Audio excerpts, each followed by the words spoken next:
Hello class, happy week 4. Hope you all are doing swell. I'm awesome. Well, the weather's awesome, so that puts me in a good mood. Anywho, yes, I have not finished grading that Excel assignment. I got through a lot of them. I teach 2 sections of this course, so that's double the grading. So I try to do a little bit of one and a little bit of another and a little bit of one and a little bit of another, but I will plow through it over the next day. Anyhow, for the most part, that looks good.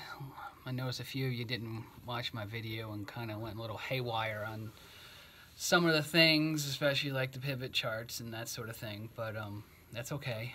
Lesson learned. Watch the professor's video. Okay, and so you all finished up our first week of probability.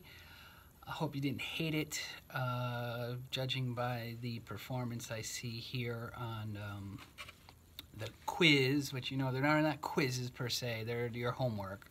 Actually pretty good on average, mostly in the 80, low to mid 85-ish range, if you want to think of it that way, which to me is excellent, especially for probability. And granted, I know the second attempt probably is a lifesaver for a couple of you. So likewise, this week 4 is still a carryover into probability, conditional probability, and then also distributions like the normal distribution, standard normal distribution.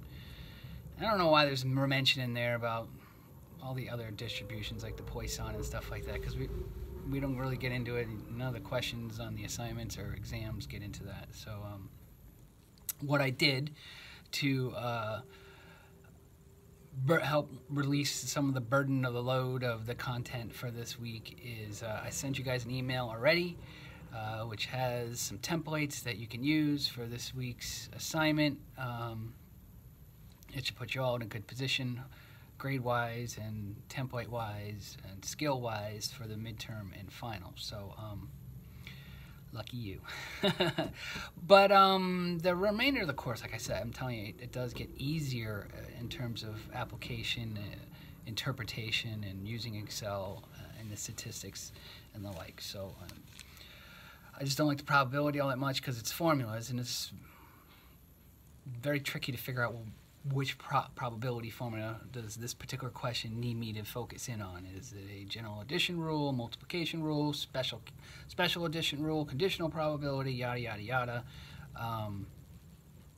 Some of you get those concepts pretty quickly, but I find on average like 90% of people don't. So, and I don't blame you. It seems a little abstract. Okay. So that's it. There's also a discussion this week on the value of the variance. Have fun with that. And so that's it. Let's have a great week. And, geez, we're marching into 2 more weeks. It's the halfway point, and the course is halfway over. Can you imagine that? And then eventually it's going to be Halloween, and then a couple more weeks, the class will be over. Yay. All right. So any questions, just ask.